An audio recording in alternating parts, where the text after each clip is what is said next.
Let's talk about some of those critical drugs, Berkeley, right? What made the covered medication list? And is there any indication of how much lower the pricing will be? Of course, Monica said it will take some time, but I know experts suggest the new pricing from Medicare could actually pressure drug makers to do the same, right?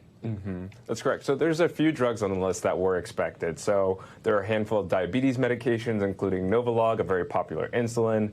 There's a couple of blood thinners as well, including the blockbuster medication Eliquis.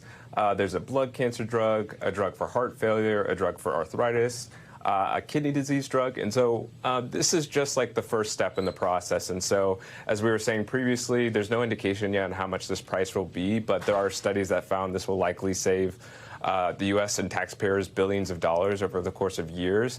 Officials also told us on the call that these drugs on this list cost Medicare patients $3.4 billion in last year alone. So if they're able to negotiate, it's going to provide substantial savings. And then as well, if the Medicare prices that they negotiate are good, then there's a thought from experts that this could also pressure the drug makers to follow suit on private insurance as well. Berkeley, do people need to sign up to get these savings? What happens next?